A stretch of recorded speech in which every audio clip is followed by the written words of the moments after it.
Yo, what's going on YouTube, man? Welcome back to another reaction video. Actually, what I really want to say is welcome back to another Mystery Friday. I know I haven't been able to do it, I think, in the past week or two. I'm not entirely sure, but I just been busy, man. I'm not gonna lie. Been some interesting things going on, and when I really think about it, I haven't been able to get a vlog out for this month. I usually try to drop one like once a month on my other channel that I have. If you guys don't know about it, please go check it out. But anyways, I don't think I'm gonna be able to get a vlog out for this month, but I know that for next month, for month of July, I am, and I'm gonna go over what's been going on lately. Cause like I like to say in my vlogs, life has been life and lately, and there's been just some new things coming up that I'm gonna touch about later on. So. All right, in this video, as you guys can see by the title, we're going to react to how the U.S. used their B-2 bomber strikes and how they were able to clear, Iran airspace and bomb their nuclear sites. When I was thinking about, recording a video for Mystery Friday, I wanted to get away a little bit of what we've been doing. It's been like more about like history and things that we may or may not know about. Because what's been going on lately has been crazy, bro. I'm not gonna lie. This whole war with Iran and Israel, and then Trump coming in there and just bombing everything up, like, it's crazy. So I figured we could at least get some info on the B-2 bombers because I don't know too much about it. I just know that it looks like a UAV from Modern Warfare 2, the OG one. You know what I'm saying? Like, yeah, it's crazy. I remember when I used to see that as a kid, like in the game. And then when I finally saw that, like, it's real. I mean, it's not meant for a UAV, obviously, but like the way it looks, the way that plane works, I don't fully understand how that thing works. How does it fly? You know what I mean? Like, it doesn't look like a regular plane. And like, where are like the engines? You know what I'm saying? Like, because the engines are not on the outside, so I don't understand how that works. So hopefully we can get some more info on not only like how they were able to do that, but info on the planes themselves, because again, I don't really know how that works. So without further ado, let's get into it. The U.S. launched around 125 aircraft to strike Iran's three main nuclear sites, Fordo, Natanz, and Isfahan. The tip of the spear were 6 B-2 Spirit bombers, which took off. Oh snap, hold on. Did you guys see that? Wait. Look. I think these are the engines right here. But hold on, let me switch the screen real quick. But like, how does that work though? Because it's inside the plane. So like, how do they not like? How does it not get like super hot inside the plane and like they just like blow up in the sky? Like, how does that happen, or how does that work? B-2 Spirit bombers, which took off from Whiteman Air Force Base in Missouri on the morning of June 21st, 2025. In addition, around 30 cruise missiles were fired from U.S. nuclear submarines submerged in the region, hitting the underground nuclear enrichment facilities one after another. It might sound straightforward, but it's far from simple. These aircraft are massive fuel guzzlers and rely heavily on aerial refueling support to complete such long-range missions. And here's where it gets even more complex. The KC-135 Stratotanker aircraft, responsible for mid-air refueling, don't operate alone. They require protection provided by F-A-18 electronic warfare squadrons that escort the tankers and also help shield the B-2 bombers from detection and attack. More detail all in the video ahead. The mission begins in the quiet hours before dawn at Whiteman Air Force Base in Missouri, where the... Wait, so we keep all of these like crazy technology bombers in Missouri? I thought they kept this stuff at like Area 51. I thought that was the whole point of that place, was to keep all their like top secret like nuclear weapons and stuff there. We keeping this in Missouri? Like, what? I didn't know that. B-2 Spirit prepares for a flight that will span continents. While the stealth bomber is capable of flying non-stop with aerial refueling, pilot fatigue is a major consideration. To mitigate this, the U.S. has strategically positioned Allied air bases in Qatar, closer to Iran, and on Diego Garcia, and possibly forward operating bases such as Anderson Air Force Base in Guam, one of the most strategic U.S. military bases in the world. By redeploying several B-2 Spirit bombers from the 509th Bomb Wing to Diego Garcia, the U.S. ensures a secure launch point for operations across the Middle East, Africa, and the Indo-Pacific, a carefully calculated military strategy that enhances both survivability and operational reach. But they were also escorted by aircraft carriers and submarines. Across the Arabian Sea, FA-18 Super Hornets and EA-18G Growler launch from the decks of U.S. carriers, their roles already defined. This is so crazy. Some will clear a path through Iran's air defenses, while others will guard the tankers that keep the entire operation airborne. The KC-135 straddle tankers, laden with fuel, loiter in friendly airspace over Saudi Arabia, but crews aware that their unglamorous task could mean the difference. So I'm assuming this is like the formation in which they fly. And like he's mentioned earlier, this big ass plane, it's just filled with fuel. Like the whole thing is filled with just fuel. So that when these guys and the B-2 bombers need it, they can like refill. That's actually crazy, bro. I'm not gonna lie to you. That's like the most insane thing.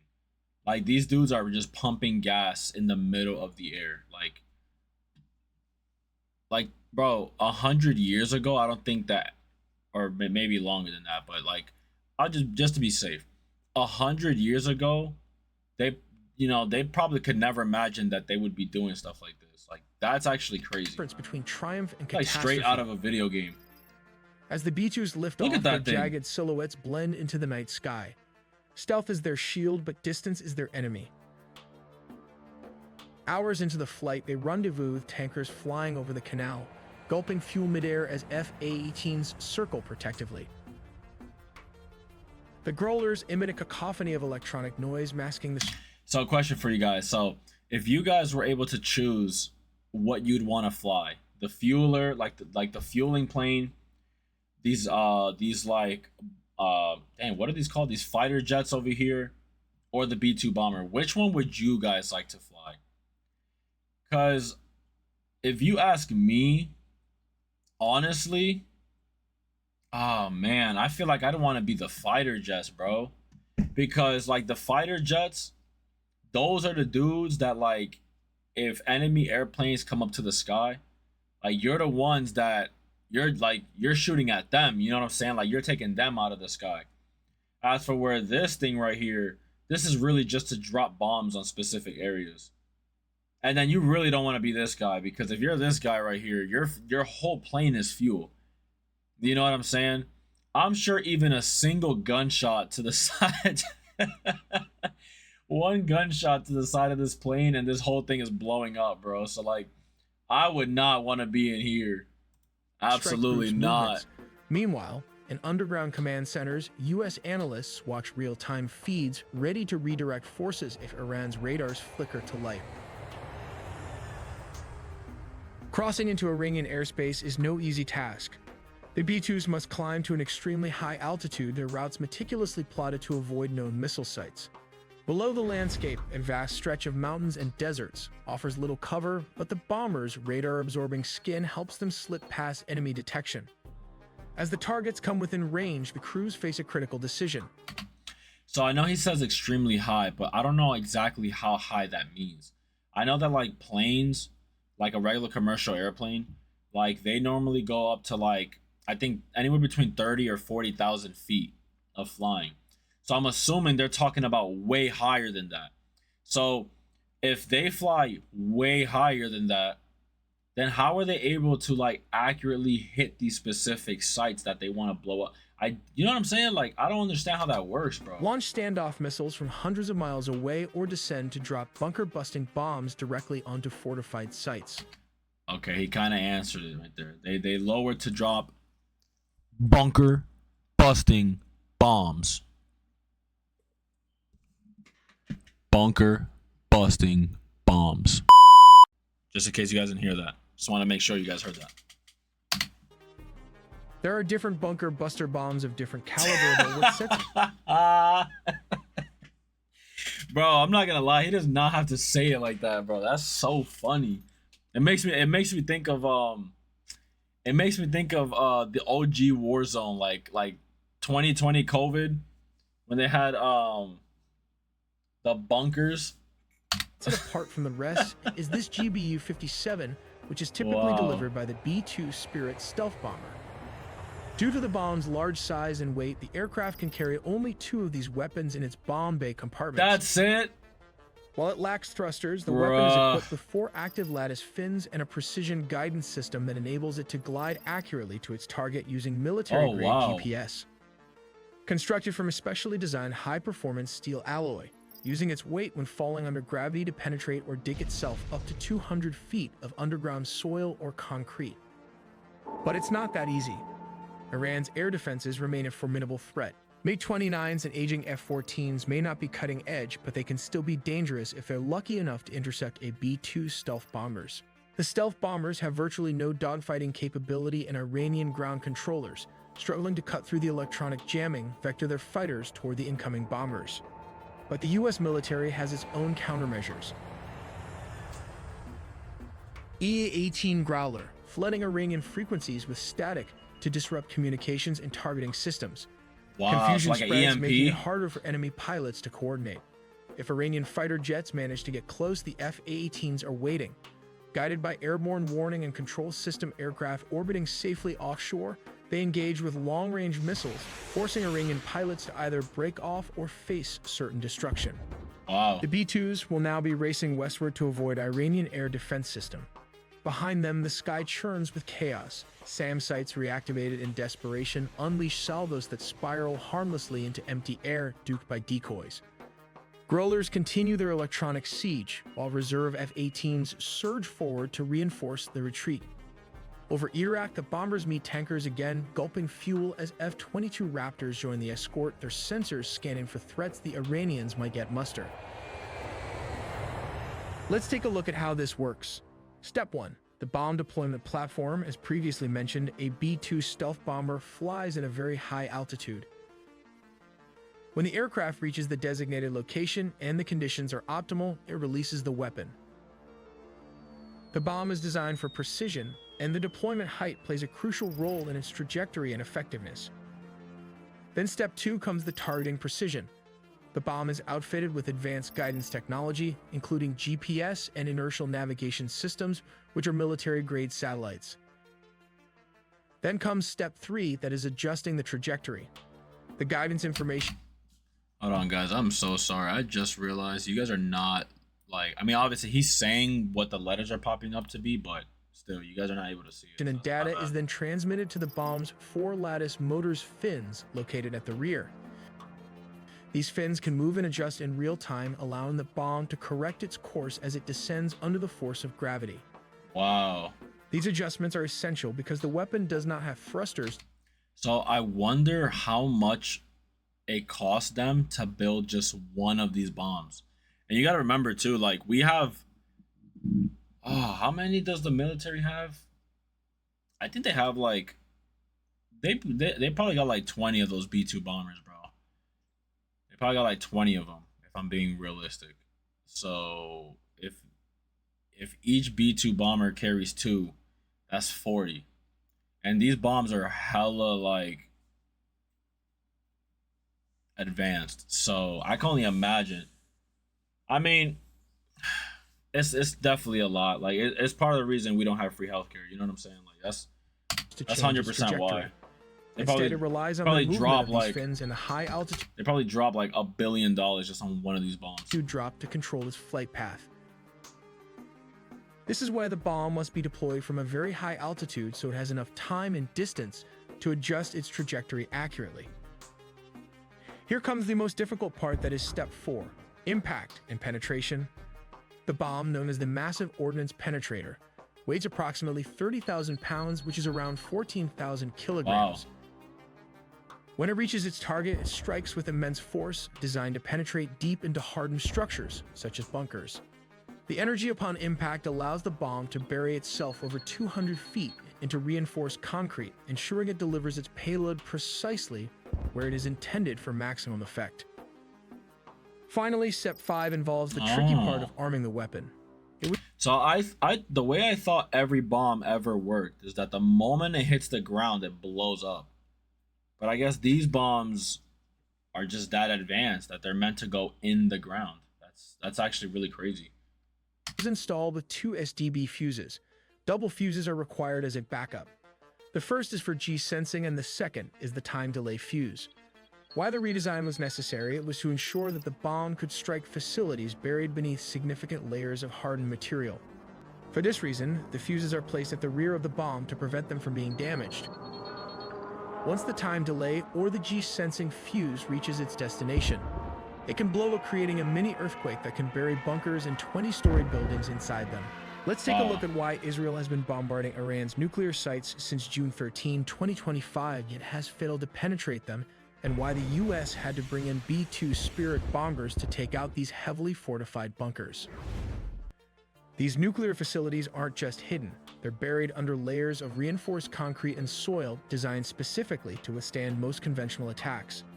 Israel has been using its own bunker buster bombs, but they were only able to destroy the ventilation shafts. These weapons have not been able to fully penetrate Iran's most fortified underground nuclear sites. The aim is to chip away at the defenses layer by layer.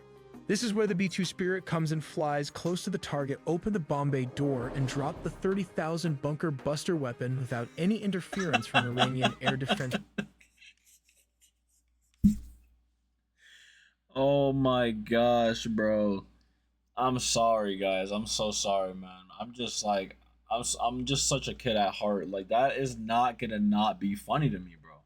Every time he says it, I feel like there's just so much emphasis when he says a bunker buster. Like, oh my, is that really what it's called?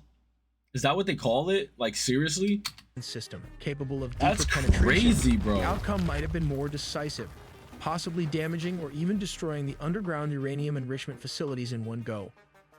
As stated, the U.S. one's primary goal is to cripple Iran's nuclear program by hitting its most critical enrichment sites, specifically Fordow, Natanz, and Isfahan. Take Natanz, for example. This facility includes 6 above-ground buildings and 3 underground structures, 2 of which are... But how do they know that, though? Like, you know what I'm saying? Like, if this is, like, top secret, how do we know... How does our military know that they have all this? Because isn't that the whole point, is to make it, like, be secretive, you know? I thought that was the whole point. So, like, how would we even know that they have, at this one location, 6 above ground facilities and then 3 underground bunkers? Like, I don't, you know what I'm saying?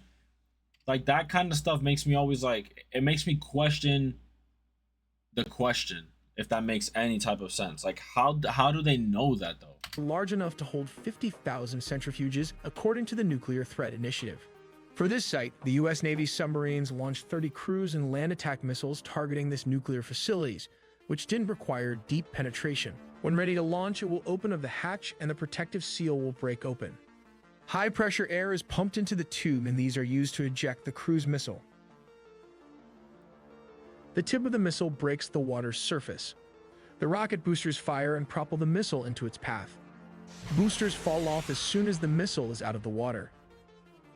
The main engine of the cruise missile will engage, and then it will automatically open its wing, just like the animation shown here. This is the results of the cruise missile damage at the top of the ventilation nuclear enrichment plant. They went far beyond surface damage, knocking out power on the lower levels where the centrifuges are housed. The above-ground section of the pilot fuel enrichment plant was also destroyed. Now consider Fordow. Unlike Natanz, Fordow is located deep underground and protected by extensive fortifications. Israel targeted it with advanced bunker-busting munitions, but the results were far less conclusive. Their bombs struck... Here's another question. Why didn't we just, like, bomb them the way that they did back in the day to Hiroshima? You know? Like, if they really wanted to destroy these, like, facilities, wouldn't they just drop an atomic bomb where these facilities are at? Now, I may not, obviously, I definitely don't know, but I'm assuming they would have done something like that if there wasn't, like, civilians nearby. So I don't know if that's why they didn't do something like that, or they just really didn't think of it. But this, like, for them to want to do this much damage, this kind of sounds like a situation where you would just drop a bunch of atomic bombs. able to break through the dense But shield. what do I know? This is where the US comes in and dropped around 12 GBU-57 on these sites. As you can see, it can punch around 200 feet underground, which is around a 20-story tall building. This means it can penetrate Fordo nuclear site. Required for deep penetration. This heavy, compact design enables it to break through over 200 feet of reinforced concrete, destroying Fordo nuclear enrichment facility. We make original videos from scratch, so please do subscribe and hit the notification bell for more videos. Oh man, honestly, this looks super interesting. However, we're already at 20 minutes, so what I'm gonna do is I'm gonna save this for next time, for this upcoming Friday. We're gonna watch this as to how exactly this works, because I really want to know that.